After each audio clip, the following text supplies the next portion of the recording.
Welcome to this month's edition of The Breeze. We are excited today because we have a couple of good topics to talk about, and we welcome back our wandering Tina Thompson, who is back from assignment. And Tina, you were out on the West Coast, and you were doing a little wine investigation, among other things. So give us a quick recap. Well, I started drinking in Oregon and ended up in New Mexico. Well, that's a good summary, yeah. But it was great. I enjoyed family, friends, and every place I went by car, train, plane, bus, you name it. Excellent. Well, we talked about communication while you were gone, and we actually mentioned you and how you like to make a statement by how you dress and how you take care of yourself and address people with a pleasant mien. But let me ask you this: how did you get interested in wine? Well, first of all, I love wine, and I lived in Virginia for over 20 years, and I lived in wine country. Oh, okay. So what was cool about that is that I was in the heart of where Virginia is the fifth largest state that produces wine, and I got to know a lot of the vintners, and they became friends. Oh, very So I cool. got a lot of the behind the scenes, drinking out of the tanks kind of thing, and it was awesome. Well, when you got to Sun City, several years ago, did you anticipate that you would become the wine whisperer, or is this a sort of a secret talent that you discovered? Well, I kind of carried it from Virginia here. Okay. I had joined a company called Wine Shop at Home, so it's kind of like the Mary Kay or Tupperware of wine tasting. So I brought that with me, and I did that in Sun City. And I became known as the wine lady. That was kind of my moniker. People didn't know my name, but aren't you the wine lady? I said, and my license plate too says wine for you. Okay, it Which doesn't is- say wino. No, I get a lot of conversations started about that though, Okay. from strangers and people, pickups and things like that. So, but Okay. that's how I brought it here, and that's how I've kind of cherished that moniker, and it's now expanded to the Wine Whisperer. Okay. Well, that's one of the things I wanted to talk about today was coming to Sun City with expectations for a pleasant retirement, a fun retirement. And Margie, have you discovered your secret ambition, your guilty pleasure since you've been here? You've been here 3 years? 3 years now, and I came here from another Del Webb community. Okay. So I was there 6 years. So I had experience on a, a much smaller scale what can be available, because we only had 3,000 homes there, much different. So this became almost like a playground of opportunity. Uh-huh. I remember getting the sensations when I came to visit, and I was looking through this, and I thought, this is like a city. Probably a bigger city, certainly, than I grew up in my early years. And so I was pretty excited to get in and get settled and decide what appealed to me. Well, I think a lot of people come here with certain expectations. And for myself, I came here with just about zero expectations. I knew I didn't want to spend the rest of my time doing the things that I had been doing all my life. I was looking for new opportunities. And whether or not this is a realized dream or not, let me just say that it's been a pleasure to be on TV, and it's something I never expected to do. And there's other things, that I've done that I would never expect to do. How about you? Same thing or not? Yeah, pretty much. In my work life, I had opportunity to be on the other end and maybe be interviewed if there was some child-centered issue going on in the community. Right. But never like behind the scenes, and actually, like right now, talking on TV, thank goodness it's become more comfortable through the months that we've been doing it. Right. But no, that never occurred to me. I just kept walking by and thinking, might learn something new. I think this was the issue for me, learn something new. And you've been here a lot longer. Are you still looking for that guilty pleasure, that unrealized dream that you can now realize? Well, I'm still looking for my rancher, but You don't have to feel guilty about that. I don't feel guilty about that. But the TV aspect has just been fun. I mean, I've met you guys, and you've become friends, and it's just another one of our amenities here that I decided to explore. Well, that's cool. Well, and the other thing that's coming up this fall is the holidays. which means all of us are going to be doing a little traveling, I think, Or not. or having people travel our way. And Tina, you got the most recent travel experience. What does a seasoned citizen like yourself have to look forward to when Say when that traveling? twice. I can't. Well, I did a lot of traveling, like I said, trains, planes, and buses. But the air travel was the most, I guess, arduous part of it. Yeah, And it's no longer a luxury, is it? no, it's work. And a couple of things I tried to note. What were the 3 key things that I learned? You got to have that TSA pre-check. It's worth the $85 because, first of all, the lines, if you've seen them, are longer, and the more things that are happening and the busier it gets, the longer the lines. So I have the TSA pre-check. I think that's real important. Boarding, they do by sections depending upon your ticket.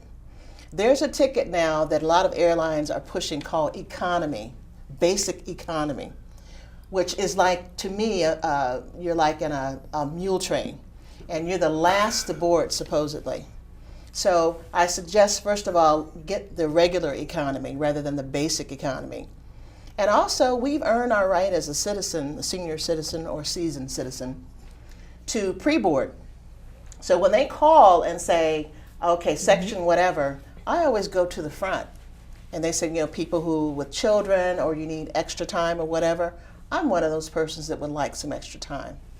So I've used that. I have not had any problems. So I do suggest that you just step right on up. They don't ask you for, you know, anything of how old you are or anything like that. They're very accommodating, and you can get on and get a little extra time.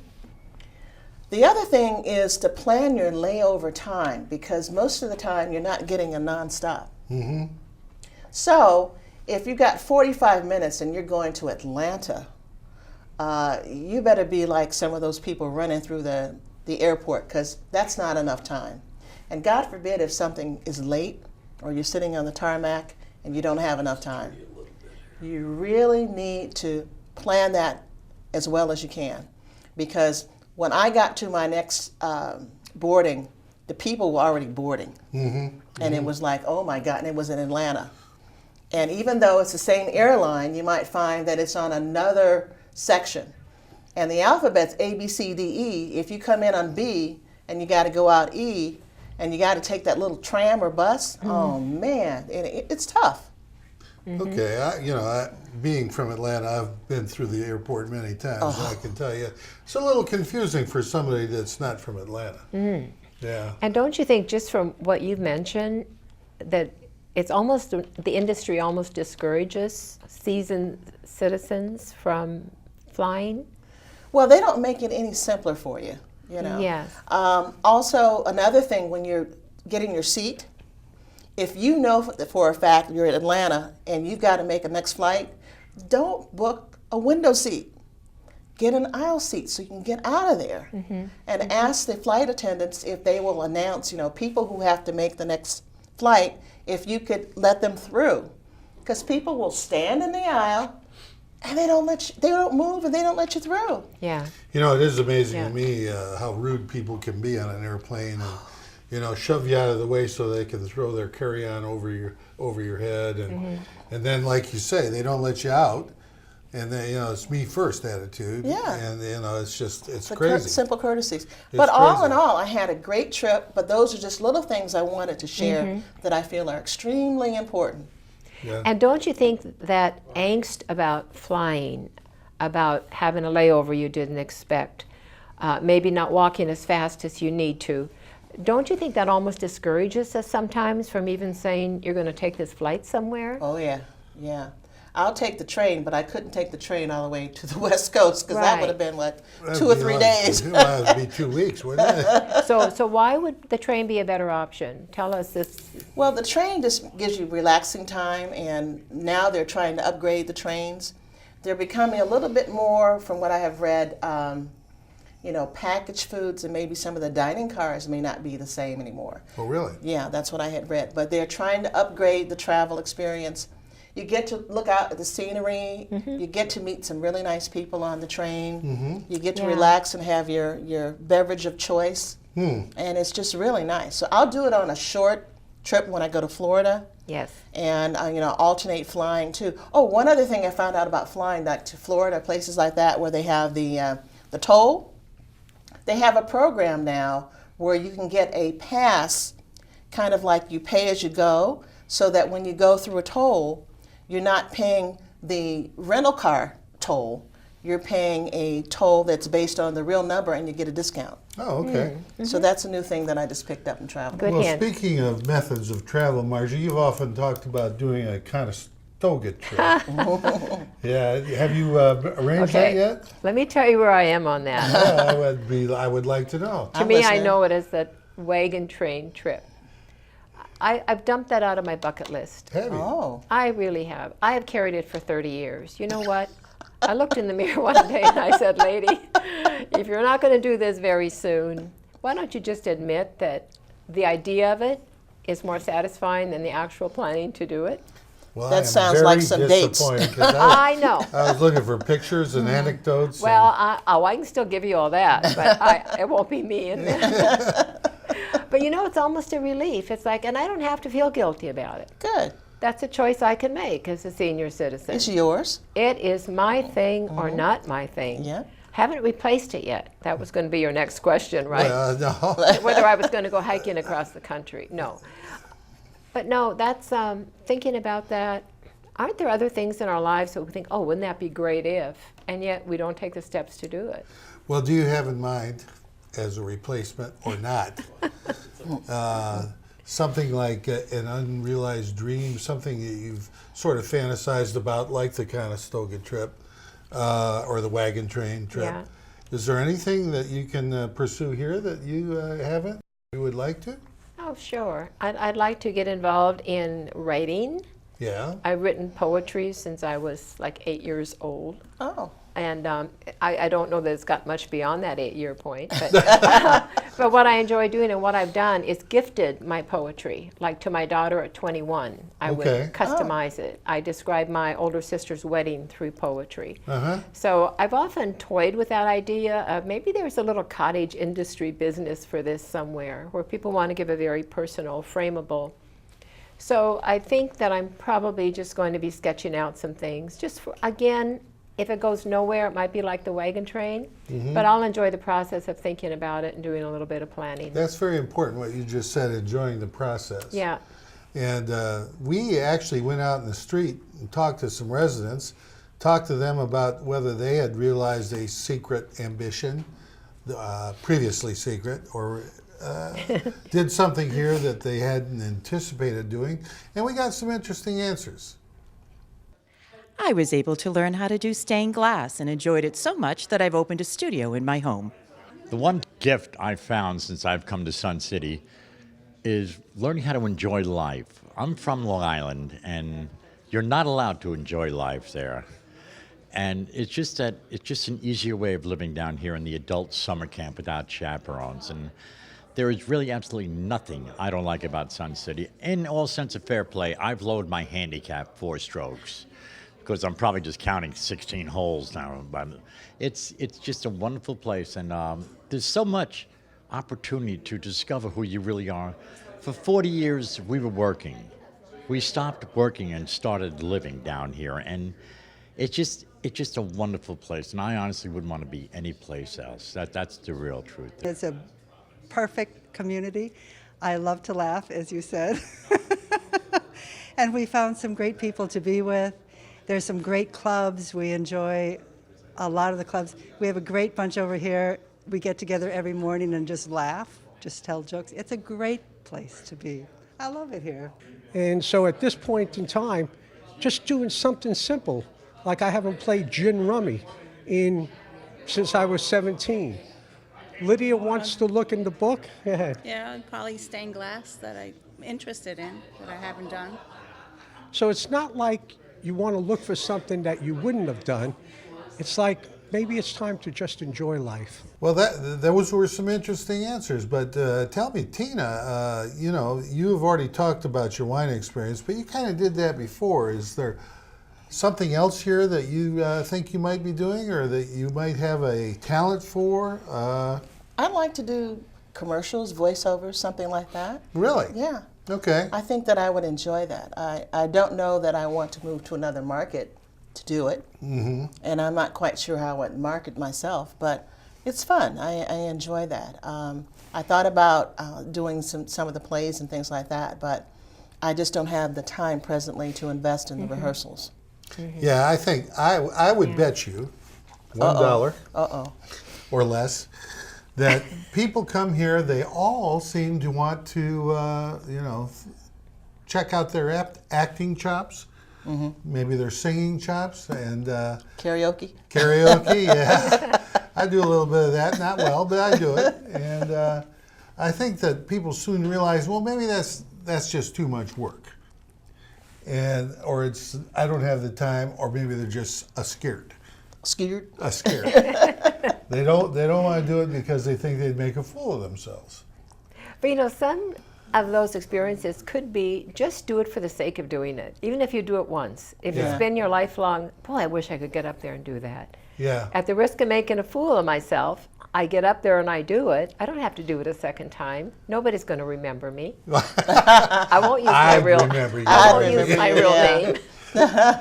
Yeah, I think that's an excellent point. Do it once. If you like it, if you have any success at all, go for it. Yeah, you have nothing. We But- have nothing to apologize for. I think that's That's the an important excellent thing. point. We don't Yeah. have to excel at anything. If there's something we enjoy doing, it's our time. So what? Yeah. And if people start saying, "Oh, you should," it's quit the shoulding, because that's not where we are anymore. Yeah. We lived through all that. Now it's our time. If we choose to do nothing, that's a decision. Ah. Okay. That's interesting. Or Yeah. 2 things rather than 8. Yeah. Yeah. It's our business. It's our. Well, I think a lot of people, including myself, have come to Sun City and tried a number of different things. And you just have to winnow it down to what you really are. Maybe you're not good at it, but you enjoy it. Okay? The other thing we have to learn to say no.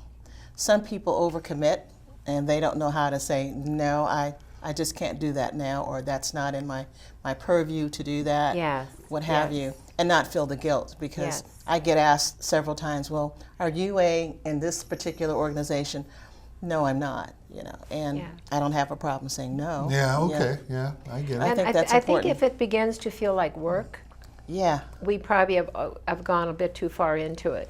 Right, right. Then if I'm going to work, get a part-time job doing something, why don't I just go out and get paid for it? paid absolutely, for it. absolutely.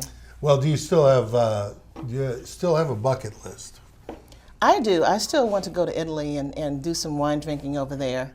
I've met some people, and this is the Italian Heritage Month as well, and I would like to do that. There are so many wines, that and Portugal and Spain, to do some wine tasting. I think that's on my bucket list, and that's going to happen. Well, how about you, Marge? No, my bucket list right now it has a sign on it, and it says empty at the moment, Yeah? and that's okay. Oh, Well, empty at the Wow. moment, and that's okay. Well, I think you got a good approach to that. To tell you the truth. What about you, Doug? My bucket list is pretty mundane is the word. I want to go see a couple of things in the area. I want to experience a festival or two. I don't have any major bucket lists. I mean, Yeah. I've done some things, and that's I got cool. the perfect festival for you. Yeah? The Renaissance Festival up in Myrtle Beach. I can see you King Arthur days. England. I should be in Spamalot, right? In any event, we asked Larry Kilkoff in his Out of My Mind segment to chime in on what his thoughts are with respect to realizing a dream or not here at Sun City.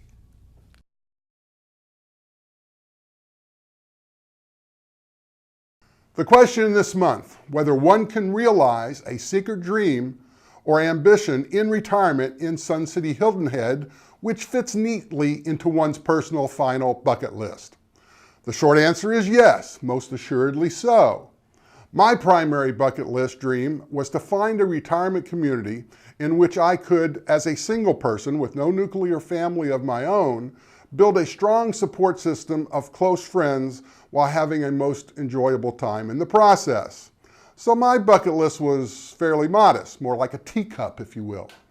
But take it from me, there is nothing like filling up that retirement dream bucket with something that wasn't even on your list, something you never dreamed of that makes that original dream far better than you could have possibly imagined. For me, that's where Sun City TV comes in. My professional career was writing, editing, and graphic design for magazines, newspapers, and corporate publications. But like a lot of people in print journalism, I often wondered what it would be like to work in the glamorous world of television broadcasting. But without any academic or professional credentials in the field, that simply wasn't going to happen. Then I come here and find that not only does Sun City have a TV station, but they are courageous enough to staff it with a mere handful of volunteers equipped with little more than an inverse ratio of talent to enthusiasm. Of course, I held no illusions about my ever appearing on camera. No broadcasting operation, no matter how informal or amateurish, was going to risk an ounce of physical or financial resources in putting this face in that camera and sending it to your television set while pretending that you had the slightest interest in listening to me pontificate on anything. And yet 2 years later, here I am. And while my SCTV colleagues and I are quite serious about doing our very best to bring you interesting and professionally produced programming, the worst mistake we could make would be to take ourselves too seriously. Besides, when it comes to my personally enriching retirement bucket list, selfless service to Sun City viewing public is not why I'm here. Sorry, no offense intended. But to be perfectly blunt, my overriding motivation for being here is simply this. They let me play with all this stuff for free. Seriously, cameras, audio equipment, electronic graphics, computer editing software. No kidding, it is literally unbelievable what they entrust me with. Things like designing station logos. Yeah, here it comes and there it goes. Animated lower thirds. They tell you who is being shown on camera. I can appear before you in a dizzying array of colors, change backdrops to create the illusion of coming to you live on tape from literally anywhere in the world or even out of it. Now, granted, good taste demands that we keep much of this foolishness to a minimum, but can you imagine how much fun this is? I should be paying someone for this privilege, but then I wouldn't be fully living the dream now, would I? Anyway, I'm not sure if this is reality, if I have lost my mind through a delightful hallucination my brain is cooked up, or if I'm about to wake up in my old bed in Louisville, Kentucky with a very sad realization that all this isn't going to happen again next month. But if this is only a dream, I ask only one thing. When I'm sleeping this soundly, with this smile on my face, please don't wake me. Well, thanks, Larry. We also, as a topic for next month, we're thinking about, when did your dreams materialize? Was it the 60s? Maybe so. I think it's the most tumultuous decade in the history of America. And what do you think? I think it was life-changing for a lot of people in terms of values and goals, behavior. Right? Behavior and, yeah. It gave me a sense of freedom that I didn't have before because I was raised in a household that was very thumbs on, and at 19 I moved out, and then that was during the Vietnam War as well as Black Power and things like that. So it definitely influenced my development and where I am today. How does one move out at 19? What does one do? You put your clothes in a laundry bag and you sneak out and you put it in your girlfriend's car and say, "See ya." Is that right? That's what I did. Wow, we're going to talk about that for sure. And I think everybody that's here at Sun City, I obviously lived through the 60s. And I think that it was a one hell of a time, for lack of a better phrase, and a lot of tragedy, a lot of self-discovery. Yeah, and definitely. we'll pursue that in an upcoming show. But for now, I think that's it. For the three of us, thanks for viewing, and Please join us again next month when we again shoot the breeze.